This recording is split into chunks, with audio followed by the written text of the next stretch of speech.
Ruskin bond एक ऐसे लेखक हैं जिनकी राइटिंग बच्चों, बूढ़ों, टीनेजर्स, हर एज ग्रुप के लोगों को भाती हैं, लुभाती हैं और अपनी तरफ आकर्षित करती हैं।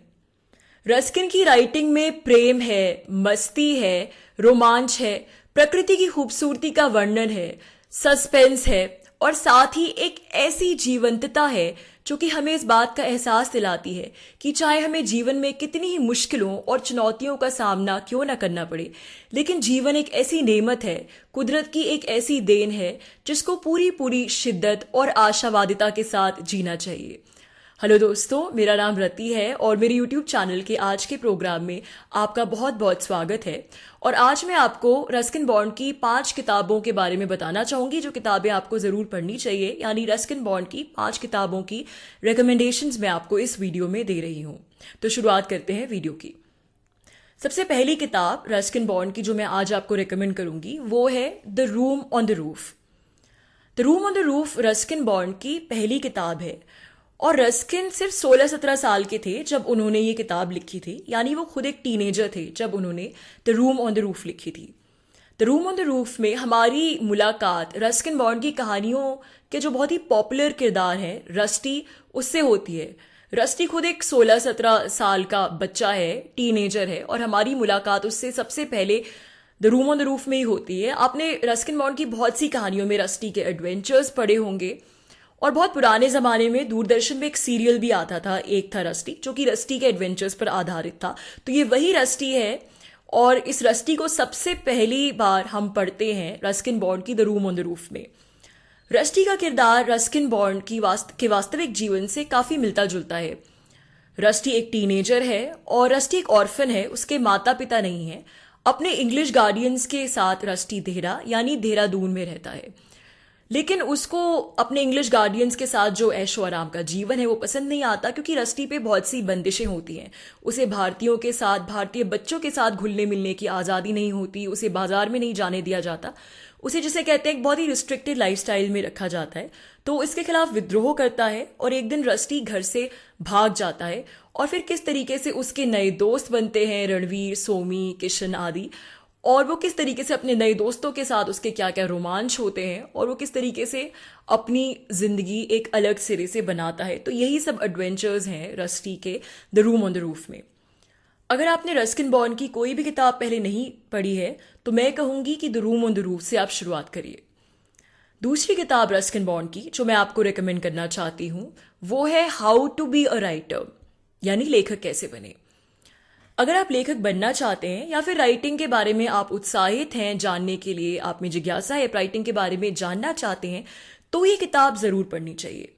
इस किताब की खासियत ये है कि ये राइटिंग के लिए कोई टेक्स्ट बुक जैसी नहीं है कि जिसमें आपको एक बड़ी सी लिस्ट दी गई है कि राइटर बनने के लिए क्या करना है, क्या नहीं करना।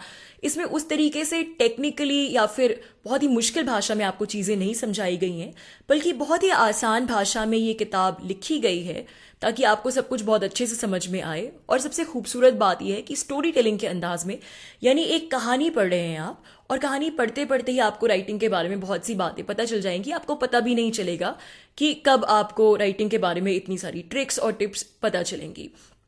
इसमें रस्किन बॉन्ड ने अपने खुद के जीवन से हमें बहुत से उदाहरण दिए, एग्जाम्पल्स दिए हैं कि किस तरीके से उनका जो राइटिंग रूटीन है, किस तरीके से वो मसूरी की खूबसूरत वादियों में रोज सैर करते हैं, जिससे उन्हें लिखने के लिए प्रेरणा मिलती है। और ये एक नेचर के साथ जुड़ाव, प्रकृति के साथ जुड़ाव उनकी राइटिंग प्रोसेस का एक अभिन्न अंग है। और कैसे वो जो कॉफ़ी पीते हैं उससे वो राइटिंग के लिए इंस्पायर होते हैं, कैसे अगर वो फूलों पे कोई तितली बैठी देखते हैं, तो जो पूरा रस्किन बॉन्ड का खुद का राइटिंग प्रोसेस है हमें उससे रूबरू होने को मिलता है, एक राइटर के जीवन में हमें झांकने को मिलता है। ज़्यादा आपको इस किताब के बारे में नहीं बताऊंगी क्योंकि मैं चाहती हूँ कि ये किताब आप खुद ही पढ़ें। बहुत ही इंटरेस्टिंग और यूजफुल किताब है राइटर्स के लिए और किसी के लिए भी जो राइटिंग के बारे में जानना चाहता है। तीसरी किताब जो मैं आपको रेकमेंड करूंगी आज वो है falling in love again bye Ruskin bond. Falling in love again ये किताब का कवर जितना खूबसूरत है और इसका नाम जितना खूबसूरत है, उतनी खूबसूरत ये किताब भी है। और मैंने हाल ही में अपने चैनल पर इसका एक रिव्यू भी किया है हिंदी में, जिसका लिंक मैं आपके साथ डिस्क्रिप्शन में शेयर कर दूंगी। रिव्यू आप देख सकते हैं चाहे तो। Falling in love again Ruskin Bond की नई पुरानी कहानियों का मिश्रण है, लव स्टोरीज हैं ये। और कुछ छोटी छोटी कविताएं भी हैं। लेकिन ये जो लव स्टोरीज़ हैं इनकी खासियत ये है कि इनकी शुरुआत तो बॉलीवुड के अंदाज में होती है, लेकिन इनका जो एंड होता है, अंत में हीरो हीरोइन का मिलन नहीं होता, हीरो हीरोइन कभी भी आपस में मिल नहीं पाते। तो आप कह सकते हैं कि शुरुआत बॉलीवुड के अंदाज में होती है और इन लव स्टोरीज का एंड जो होता है वो एक आर्ट मूवी के अंदाज में होता है। और बहुत से इंटरेस्टिंग किरदार हैं इन लव स्टोरीज में, लेकिन जैसा कि मैंने कहा मिलन नहीं होता, अंत में सिर्फ एक प्यार की मीठी सी टीस रह जाती है, एक मीठा सा प्यार का एहसास रह जाता है जो पूरी कायनात में घुल जाता है। रस्किन बॉन्ड एक मास्टर स्टोरी टेलर हैं जिसके बारे में हम सब जानते ही हैं, और इन कहानियों को पढ़कर, इन लव स्टोरीज को पढ़कर आपको उनकी जो मास्टर स्टोरी टेलिंग का जिसको कहते हैं कि चरम है, उसके बारे में पता चलेगा। यकीन मानिए आप एक बार ये किताब अगर उठाएं तो फिर आप इसको पूरी के बिना रख नहीं सकते, इतनी इंटरेस्टिंग किताब है। चौथी किताब जो मैं आपको रेकमेंड करूंगी रस्किन बॉन्ड की आज, वो है our tree still grow in Dehra.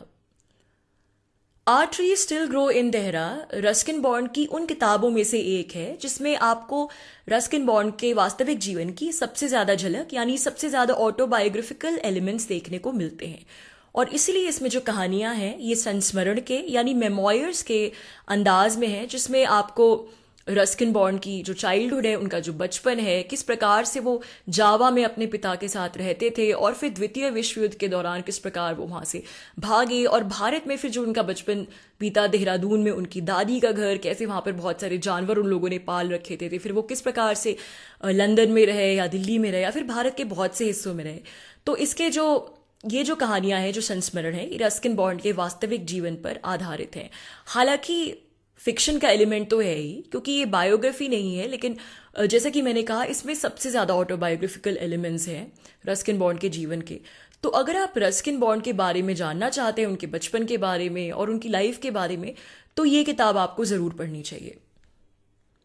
पांचवी और आखिरी किताब रस्किन बॉन्ड की जो आज मैं आपको रेकमेंड करूंगी वो है it's a wonderful life roads to happiness. ये किताब रस्किन बॉन्ड ने कोरोना वायरस पैंडेमिक के शुरुआती दौर में लिखी थी, यानी लॉकडाउन के समय। उस समय जब हम सब लोग डरे हुए सहमे हुए अपने घरों में बैठे थे और टीवी पर न्यूज़ देखते रहते थे कोरोना वायरस के बारे में, एक ऐसे समय में, ऐसे मुश्किल समय में रस्किन बॉन्ड ने ये किताब लिखी। और इसलिए किताब जो है वो बहुत ही पॉजिटिव वाइब्स देती है और इसका मैसेज बहुत ही पॉजिटिव है। ये किताब रस्किन बॉन्ड की बाकी किताबों से काफ़ी अलग भी है। इसमें बहुत सारे जॉनर्स का मिक्स है, एसेज हैं, शब्द चित्र हैं, कहानियां भी हैं, और सबसे दिलचस्प चीज़ जो इस किताब में है वो है रस्किन बॉन्ड की डायरी एंट्रीज। आपको रस्किन बॉन्ड की बहुत सी डायरी एंट्रीज इस किताब में पढ़ने को मिलेगी, जिससे फिर से आपको उनके जीवन के बारे में, उनके लाइफस्टाइल के बारे में काफ़ी बातें पता चलेंगी। ये जो किताब है it's a wonderful life roads to happiness, ये हमें इस किताब से हमें ये सीखने को मिलता है, ये पढ़ने को मिलता है इस किताब में कि किस तरीके से जीवन में जो छोटी छोटी चीज़ें हैं वही मायने रखती हैं, जो छोटी छोटी खुशियाँ हैं कि किस प्रकार से छोटी छोटी चीज़ों से हमें खुशियाँ बटोरनी चाहिए। जैसे कि किस प्रकार से बाहर हम प्रकृति के सौंदर्य को निहारते हैं, या फिर पेड़ पौधों पर बैठी एक तितली को देखकर हम खुश होते हैं, या फिर इस बात से हम एक्साइटेड होते हैं कि आज हमें नाश्ते में, ब्रेकफास्ट में क्या मिलने वाला है, या फिर सुबह की चाय या कॉफ़ी हमें तरोताज़ा कर देती है जीवन की जंग से लड़ने के लिए। तो इस किताब का, जैसा कि मैंने कहा, ये पैंडेमिक के टाइम लिखी गई थी जब पूरे विश्व में निराशा का माहौल था। तो इस किताब का मैसेज बहुत ही पॉजिटिव और आशा से भरा है। आपको ये किताब ज़रूर पढ़नी चाहिए। तो दोस्तों आज के लिए बस इतना ही, और कंक्लूड करने से पहले हाँ एक बात मैं ज़रूर बताना चाहूँगी कि इसमें से कुछ किताबें, सारी तो नहीं, कुछ किताबों के हिंदी संस्करण भी उपलब्ध हैं। जैसे the room on the roof का हिंदी वर्जन अमेजॉन पर उपलब्ध है, और भी इसमें से आई थिंक एक किताब का वर्जन जो है वो हिंदी में उपलब्ध है, आप अमेजॉन से पढ़ सकते हैं। किंडल एडिशन भी और सॉफ्ट, और इसकी जो दूसरी कॉपी है, फिजिकल कॉपी, वो भी उपलब्ध है अमेजॉन पर हिंदी में। तो दोस्तों आज के लिए बस इतना ही। अगर आपको वीडियो पसंद आया तो दोस्तों चैनल को सब्सक्राइब जरूर करें और वीडियो को लाइक भी कर दें। Thank you so much for listening.